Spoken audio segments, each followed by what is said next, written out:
Hi friends, this is Vincent. நம்ம சேனலுக்கு உங்களை எம்பளர் வரக்கு நம்ம சேனல் வந்து பாத்தீங்கன்னா உங்களுக்கு கரியர் செட் பண்றது தான் நீட் கவுன்சிலிங் சொந்தமா நிறைய வீடியோஸ் உங்களுக்கு நம்ம கொடுத்துருக்கோம். கண்டிப்பா நம்ம சேனல்ஸை ஃபாலோ பண்ணுங்க. மறக்காம உங்க ஃப்ரெண்ட்ஸுக்கு மேக்ஸிமம் நம்ம சேனலை பத்தி சொல்லுங்க.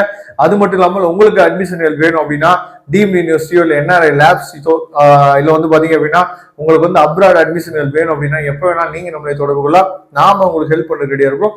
ஓகே ஃப்ரெண்ட்ஸ், அதாவது இப்போ நம்ம பார்க்க போறது வந்து பாத்தீங்கன்னா ரொம்ப ஒரு முக்கியமான வீடியோக்குள்ள நம்ம வந்திருக்கோம். சரியா, எல்லா பேருமே நம்ம என்னத்த பாக்குறோம் அப்படின்னு சொல்லி பாத்தீங்கன்னா போன ரவுண்ட் எதுல க்ளோஸ் ஆச்சு, அப்ப இந்த ரவுண்டுக்கு வந்து பாத்தீங்க அப்படின்னா எவ்வளவு க்ளோஸ் ஆகிறதுக்கு வாய்ப்பு இருக்கு, எவ்வளவு மார்க் குறைஞ்சிச்சு அப்படின்னா நமக்கு வந்து கிடைக்கிறதுக்கு வாய்ப்பு இருக்கு.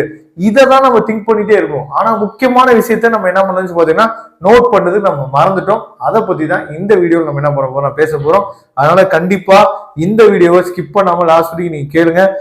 ரொம்ப ஒரு முக்கியமான வீடியோவா இது இருக்க போகுது. சரியா, ஓகே.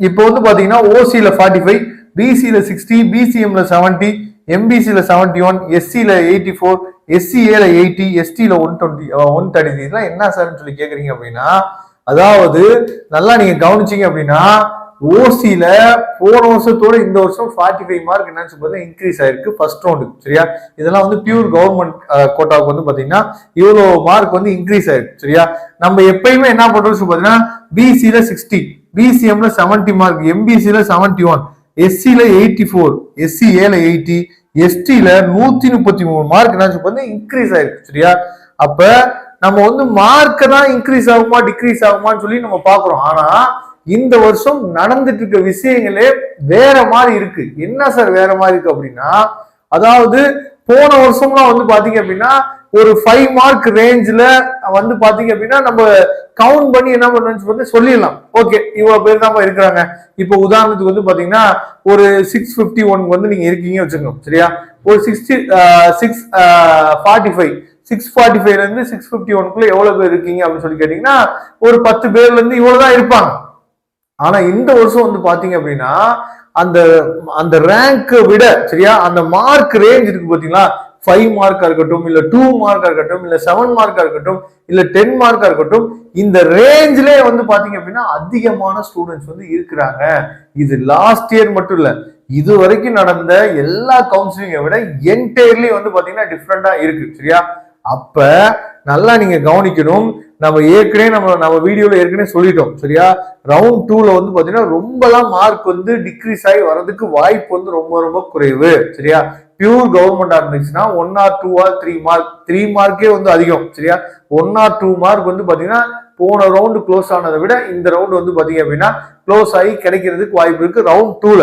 சரியா, ஆனாலும் வந்து பாத்தீங்கன்னா இது எப்படி ஆகும் அப்படின்னா சில பேரு சார் பியூர் கவர்மெண்ட் கிடைச்ச காலேஜ் போய் யார் சார் மாத்துவா அப்படின்னு சொல்லி கேக்குறீங்களா, சஃபுல் ஆகுறதுக்கு ட்ரை பண்ணுவாங்க. சரியா, சஃபுல் ஆகுறதுக்கு ட்ரை பண்ணும்போது நிறைய பேர் விவரமா ரீஅலாட்மெண்ட் போவாங்க. சில பேர் என்ன பண்ணிடுவாங்கன்னு பாத்தீங்கன்னா ஃப்ரீ எக்ஸிட் பண்ணி வெளியே வந்துடுவாங்க. அப்ப ஃப்ரீ எக்ஸிட் பண்ணி வெளியே வரும்போது அந்த இடத்துல சாய்ஸ் ஃபில்லிங் கொடுக்க தெரியாம கொடுத்தாங்க அப்படின்னா அவங்களுக்கு பியூர் கவர்மெண்ட்ல இருந்து செல்ஃப் பைனான்சிங் காலேஜ், பிரைவேட் காலேஜஸ்க்கு மாறுறதுக்கு வாய்ப்புகள் இருக்கு.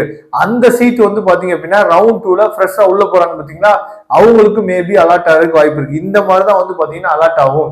அதனால ரவுண்ட் 2ல நீங்க நல்லா புரிஞ்சுக்க வேண்டிய விஷயம் என்னன்னா, சார் நான் இவ்வளவு மார்க் எடுத்துக்க எனக்கு கிடைக்க மாட்டேங்குது, இவ்வளவு மார்க் எடுத்துக்க எனக்கு கிடைக்க மாட்டேங்குது அப்படின்னு சொல்லி நிறைய பேர் புலம்பிட்டே இருப்பீங்க. அதுக்கு ரொம்ப முக்கியமான காரணம் என்ன அப்படின்னு சொல்லி பாத்தீங்க அப்படின்னா ஒவ்வொரு மார்க் ரேஞ்சிலையும் அவ்வளவு ஸ்டூடெண்ட்ஸ் வந்து இருக்கிறாங்க. இதை தெளிவா நீங்க என்ன பண்ணணும் பாத்தீங்கன்னா புரிஞ்சுக்கணும். அதனால ரொம்ப தெளிவா சாய்ஸ் ஃபில்லிங் கொடுங்க. சாய்ஸ் ஃபில்லிங் கொடுக்கும் போது எந்த அளவுக்கு நீங்க பியூர் கவர்மெண்ட் வந்து ஃபர்ஸ்ட் வைக்கிறீங்களோ அந்த அளவுக்கு வந்து பாத்தீங்க அப்படின்னா நமக்கு உரியதான பிரைவேட் காலேஜஸ், அதாவது செல்ஃப் பைனான்சிங் காலேஜ் கொடுக்கறதுக்கு நீங்க மறந்துடாதீங்க. சரியா, என்னதான் நீங்க ஹையா மார்க் இருந்தாலும் கீழே வந்து சப்போர்ட்டுக்கு வந்து பாத்தீங்கன்னா செல்ஃப் பைனான்சிங் காலேஜ் கொடுக்க. சரியா, ஏன்னா உங்களுக்கே தெரிஞ்சிருக்கும் எவ்வளவு ஸ்டூடெண்ட்ஸ் வந்து காம்படிஷன்ல இருக்கிறாங்க. ஏன்னா இந்த வருஷம் பாத்தீங்கன்னா டீம்டுக்கே அவ்வளவு காம்படிஷனா இருக்கு, டீம்டு யூனிவர்சிட்டிக்கே அவ்வளவு காம்படிஷன் இருக்குன்னு சொல்லும் போது எந்த டீம்டு யூனிவர்சிட்டியுமே வந்து பாத்தீங்க அப்படின்னா அமௌண்ட்டை குறைக்கிறதுக்கு முன் வரவே மாட்டாங்க. ஏன்னா சில டீம்டு யூனிவர்சிட்டிலாம் வந்து சீட் வந்து ஃபில் ஆகாம இருக்கும் போது சரி நான் அமௌண்ட்டை கொஞ்சம் குறைச்சிக்கிறேன் என் பக்கம் வாங்கன்னு சொல்லி இழுப்பாங்க. ஆனா இந்த வருஷம் எல்லா பேரண்ட்ஸுமே டீம்டு யூனிவர்சிட்டி வாசல்ல காத்துட்டு இருக்காங்க. ஆனா சீட் வந்து கிடைக்க மாட்டேங்குது. டீம்டு யூனிவர்சிட்டிக்கு அவ்வளவு டிமாண்ட் ஆகி போச்சு. சரியா, அதனால இந்த வருஷம் வந்து ரொம்ப மிகப்பெரிய ஒரு காம்படிஷன் வந்து இருக்கு. அதனால மேக்ஸிமம் நீங்க ரவுண்ட் 2லயே உங்க சீட்ஸ் வந்து க்ளோஸ் பண்றதுக்கு ட்ரை பண்ணுங்க. Okay friends, thank you. நம்ம நெக்ஸ்ட் வீடியோ பார்க்கலாம். அதுவரை விடைபெறுவது உங்கள் நண்பன் வின்சென்ட்.